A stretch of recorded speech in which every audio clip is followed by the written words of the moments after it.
When I was 11, I picked stocks. I had the whole wrong idea. I was interested in watching stocks, and I thought stocks were things that went up and down, and I charted them. I read books on technical analysis. I read Edwards and McGee. I think that was the classic then. Hundreds and hundreds of pages. And I read that whole thing over and over again. I read everything. And I thought the first 8 years, I thought the important thing was to predict what a stock would do and predict the stock market. And then I read Ben Graham, when I was 19 or 20. And I realized that I was doing it exactly the wrong way, but it didn't hurt that I had that background and everything. I rejiggered my mind and when I read the book, The Intelligent Investor. And from that point, I never bought another stock. I bought businesses that happened to be publicly traded, but I became an owner of a business, and I did not care whether a stock went up or down the next day or the next week or the next month or the next year, and I didn't have any idea what it would do. I didn't know what the stock market would do, but I knew businesses. I'm a bright guy who's terribly interested in what he does. I've spent a lifetime doing it, and I've surrounded myself with people that bring out the best in me, and you don't need to be a genius in what I do. That's the good thing about it. You probably need 120 points of IQ, but 170 doesn't do any better than 120. It may do worse, probably do worse, but you don't really need brains. What do you need? You need the right orientation. 90% of the people, pulling the figure out of the air, but 90% of the people that buy stocks don't think of them the right way. They think about something that they hope goes up next week. And they think about the market as something they hope goes up. And if it's down, they feel worse. I feel better. And you think about? I think about what the company's going to be worth 10 or 20 years from now. And I hope it goes down when I buy it because I'll buy more. I try to keep my competitive spirit in a game where I can win. I do know this. When I want to do something, I always want to do it big. I put my whole net worth in City Service Preferred, $114.75. And I've never, since that day, March 11th, 1942, I have never had less than 80% of my money in American business. You can call them stocks. Or equities. But I see them as American business. I've owned a piece of American business, at least 80% at all times. I don't want to own anything else. I want to own a home and, things my family wants and all that. But owning 5 homes doesn't mean anything to me because I'm going to be happy with one home. And there's a certain amount of things that go wrong with everything. And if I got 2 homes, I know I've got more problems and I don't have more happiness. What brings you the happiness? What makes me happiest is what I'm doing. I enjoy 2 things about it. One, I know I'll win over time. That doesn't mean I'll beat everybody else or anything like that. But I'm in a game that's very, very, very easy if you have the right lessons in your mind about what you're buying. I'm not buying stocks. I'm buying pieces of overwhelmingly American business. And I'm happy when I'm doing it. I'm happier when stocks are going down because I can buy more of them for the same amount of money. I'd be happy if I was a farmer. I'd want farmland to go down so I could buy more acreage. It just makes sense. I'll tell you the second thing I really like. I like being trusted by people. I would rather do what I do with partners than do it sitting in a room myself, even though I might make more money that way. Let's pretend there is no stock market. Let's say I had to buy these privately, like you buy a farm privately, like you buy an apartment house privately. They're investments. So you're looking to say, what can I do with money I've saved to put it away so I feel good about getting it back later under any circumstances, but not necessarily on a given moment. But if I have a farm, it's going to take me a while. But people would be so much better if they actually didn't have a stock market in terms of buying businesses.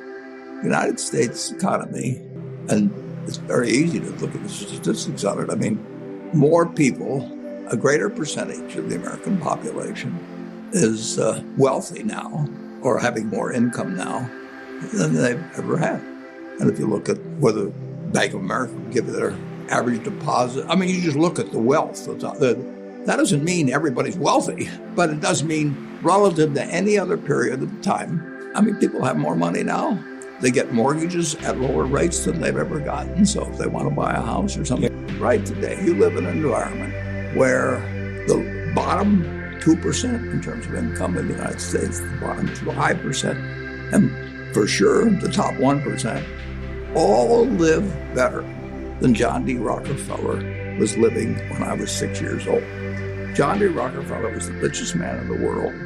And today, you can get better medicine, better education, better entertainment, better transportation. You can do everything better than he could. It's astounding. That's in my lifetime. If you wanted to watch a football game, he still had to go there.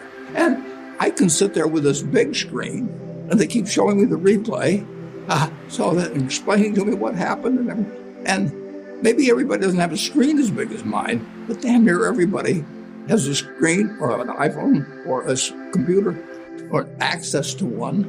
And they have access.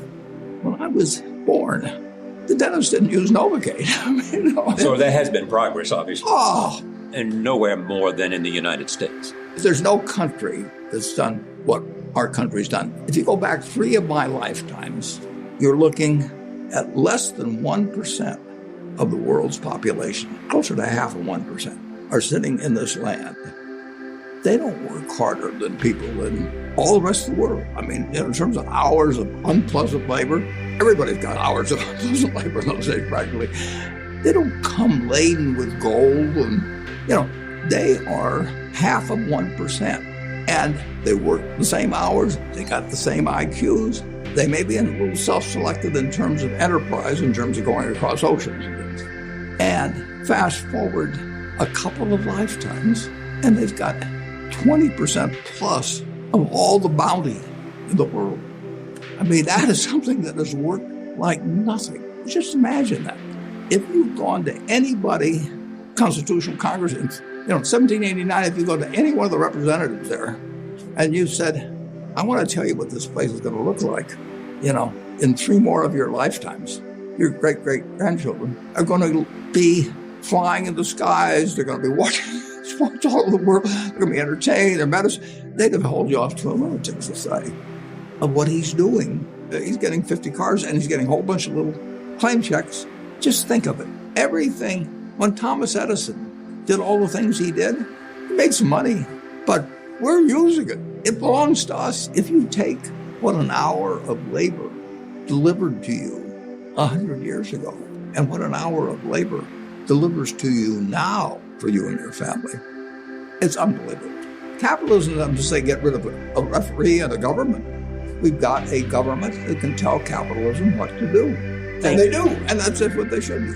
And they do it in different ways at different times and all kinds of things. But it's claim checks on future output. That was, and then the claim checks belong to me, so if I want to buy 50 super yachts, I can do it. But what does it mean to me? It can buy more things for other people that are useful to them. It's not evil. The federal government is the boss in the end. And they shouldn't screw up capitalism, and capitalism shouldn't screw up the federal government. It's very simple. It's evolving, always. We started in 1789. We had business, and it's gotten far, far, far, unbelievably more productive for people. And the only thing it can do with what it produces is give it to other people. It isn't like the 50 richest guys in the country can say, I'm just going to eat everything. They're turning out products. iPhone that I have, which I'm probably the least capable guy in the world of working with it, but it makes life better. But that comes with government. So far, we've got the best system. We've got a better system than we used to have, and we'll have a better system 50 years from now. Why are you so sure? Well, I've seen 91 years of it. I've never seen a period where I didn't believe that. Not every aspect. We can go backwards in some. No, it's not. But it's unbelievable what has happened. I mean, just think of it. We've had a civil war. We've had a Great Depression. We've had all these things. Pandemics? Yeah, I'll guarantee you we'll have something next year and the year after and the year after. But in a herky-jerky but dramatic matter, business moves forward, government moves forward, more important, people move forward. I mean, I am happy to tell people that the same thing I've told them before, but they'll never get the message, most of them, but a few do, that the most, best thing to do if you want to invest for the long term Is index. And it's the S&P 500 index. Right. And what's happened, of course, is that organizations like to grow. So they set up indexes on different industries, different countries. And as soon as you do that, you're violating